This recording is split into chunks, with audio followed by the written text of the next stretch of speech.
All right, friends and family, what is going on this week in real estate? I'm glad that you asked. Let's get into it. The month of January is behind us. So, what does that tell us potentially even going forward into February? So, let's start off with the data source. I live in Glendora, proud of the foothills, love it. But we have agents strategically hired throughout Southern California to provide you local expertise.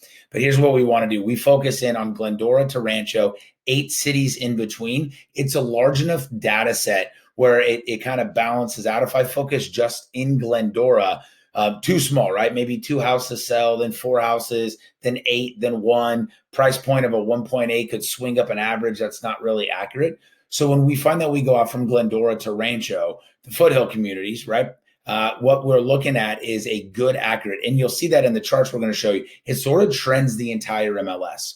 So when we say entire MLS, that's a massive amount of data. That's from the Mexico border out to Arizona. I think we go up to Oxnard. It's an insane amount of data that we get to choose from. So we like to focus in on Glendora to Rancho. So that's the data set we're going to be looking at when we start talking about price points, days on market, and it's all real estate. It's land, it's houses, it's condos, it's everything. So we look at the transactions that are doing that. So what happened in January? And then what does that mean for you? So we're going to jump right here.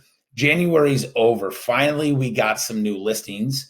Contracts are great, right? We needed new contracts. That's properties going in escrow. Closings in January down a little bit, but of course, look at December's inventory. It was even less than that in November. Average days on market went up. Not a problem. Average price went down. That's what everyone's like. Of course it did. We're going to come back to this 5.83% here in a second. 50 homes expired. Means they decided, hey, either the agent isn't selling the house well, the owner isn't ready to budge on price, but something happened where these things expired out. And then month supply of inventory is 1.6, records low. It is absolutely incredible that we're still seeing that low of inventory. We're going to come over here to something that we call the state of the housing. So we have an event coming up on February 21st at 12 o'clock. February 21st. It's a Tuesday, 12 o'clock, little lunch and learn. There's going to be a link right up above there. Click on it. There'll be a link posted somewhere else. Get registered. Phenomenal information. It's been quoted in Forbes, Realtor.com.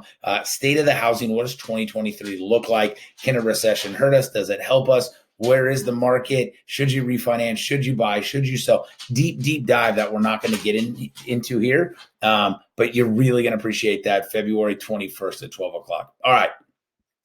This is a glimpse of what we're going to be going into. What does this mean? The state of housing, and what are these numbers? Okay. When we go back to June of 2022, that was the peak for Glendora to Rancho of the market. Let me tell you what I mean. You can look right here and see the peak June, and since then, downward trajectory, right? Yeah, we get a little pickup here in September, down, maybe a little pick, but it's trending down. Even if we bring in the entire MLS, you'll see what I was saying with a larger data set, right? We pair with that trending down. Now, May of 2022 was the peak for the entire MLS, took our little neck of the foothills 1 month to catch up to that little trend down, right? So here we go. What does this mean? It means we've lost 12.8% of home values from Glendora to Rancho since June of 2022. So the peak of the market, 7 months later, end of January 2023, we're down 12.8%. Look at these days on market. See, this is the sensational stuff right here, right? I could literally say, oh my goodness, homes are sitting on the market. It's up 187%. That's a terrifying number. But now we're back in normal days on market.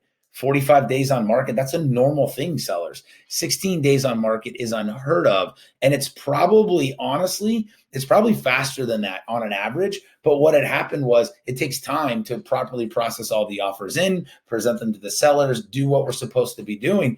And then you get caught up with the MLS. So 16 days on market, 46. This is healthy and normal, but that 187 number is scary. Look at this. At the top of the market, when everybody was screaming record low inventory, it was 2.1 months supply. We have less inventory now than we did then, but you saw that in those January numbers. New listings that came on the market were 75 in December. That's incredible low. For 8 cities, Now, if this is January 20, so think peak, right? We're comparing today's numbers to the top of the market. Because look, if you're a seller, what does this mean? What does this top of the market comparison today mean?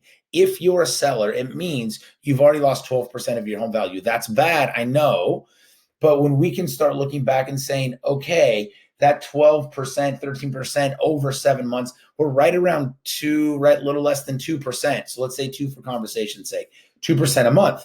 If this trend continues, this is why next week we'll be looking at February, week over week, we'll be looking at February's numbers, because if the weekly numbers are continuing to trend down at this level, if you go back and look at some of our other ones in the beginning of January, we thought numbers were going to be down 7 or 8%. Turns out they're only down 5.83, 6%. So that last month of January, or that last week of January really helped out. So buyers, what does this tell you? Right? If you're looking to buy a house, you're already ahead almost 13%, right? Because you want to buy low, right? So you know now, okay, I'm 12% low, and I know that they're projected to drop 2% each month. So I don't have to go and lowball and be rude, but I can write a fair, good offer that says, hey, here's what this looks like. Because buyers, there's nothing out there. There's no new inventory coming on. It's slow. We did see that a lot more houses came on the market in July than they did in December. But again, we'll start to look at that inventory coming on each week to see if it's trending up or if that was just sort of a dump on the market. This is important. So this is how understanding this information as a buyer says, hey, I can write a good offer of I'm already down 13% from the peak. Yes, interest rates are up. I get that. But you might be able to come in and say, hey, how about I don't beat you up on price, but I do ask for you to buy down an interest rate. So now you're saving 12% than you were at the top of the market, and you get a lower interest rate than the national average now. This is great information. Sellers, you need to know what was the next time we looked like this, and what could the potential floor be? So the last time, from a historical perspective, we were sort of in this average close price was May of 2021. So that's not terrible, sellers, right? And buyers, you can think, hey, I'm buying today at a value of 2021 valuations. Good for you, right? Now, I say good for you sort of sarcastically, but really, this is a positive thing. So sellers, if that's true and you're trending down, you can say, okay, May of 21, prices were great. Yep, I understand I'm down 12%, but I'm still at a 21 value. That's good. Days on market, look at this, May of 21, 15. It's this 1.3 months of inventory. Crazy low. That was crazy low then in 21, and that's where we're at today, 1.6. It's incredible. Now, if you ask me, hey, Ryan, why did you pick April of 2020? So if you remember, April of 2020 was right after what? March of 2020. And the reason I said that was in March of 2020, everybody was screaming, the market's shifting. The pandemic is the black swan event that's going to bring down the housing bubble. It's all over with. This is it. National companies were teaching shift. They were teaching pricing ahead of the market, right? They're starting to teach all this language. And I'm not mad at it. I'm smiling now because we got hindsight, right? You get to do that. But when they start projecting the shift, it made sort of sense like, hey, this could be really bad for everybody. But instead, we had a 30% run. But in some areas, it was over 40% increase in 2 years. So March, what happened? I'm tracking the numbers. We dipped down for 2 weeks. Third week we held. Fourth week we came. By the middle of April, we're back up and running. May, we're excelling. So look at these numbers. May of 2020. There's March. May, we had a little dip. March, April, we had a little dip. By May, trending back upwards, little down on Glendora and Rancho, and then we just trended up, up, up. So if you go back to March of 2020, I like April of 2020, look at those numbers. 576 from Glendora to Rancho, 576. That was the average price in of April of 2020. Think about this. Everybody thought we were at the top of the market. It could never get any higher. This was the bubble. And look at those numbers again. Incredible. April of 2020. Average price, 576, 570. Incredible, right? So we look at these numbers and we say, okay, that's a 19% increase from April of 2020 to just today, right? That's still 19% increase from when everybody thought we were at the top of the bubble if you sold today. Now, I get it. I get it. You lost 12.8%. I lost 12.8%. I'm a homeowner, right? Nobody loves to lose equity. But this is what this is saying, that, hey, potentially, what if our new floor, because this is a correction, could it crash? Could something crazy happen that I can't predict? Yes. But if inflation continues to trend down, we're going to be okay. Interest rates will trend down. There's obviously buyers, not enough inventory. What do you think is going to happen to prices? Prices could go up 4 or 5%, and buyers, you're not going to like that. This is a great time to start having a serious conversation about purchasing. Sellers, if 2020 happens to become our new floor, we're going to drop 19 more percent. Even if we're averaging 2% a month, right? 9 months from now, we're at the bottom. But if interest rates drop faster than that, here we go.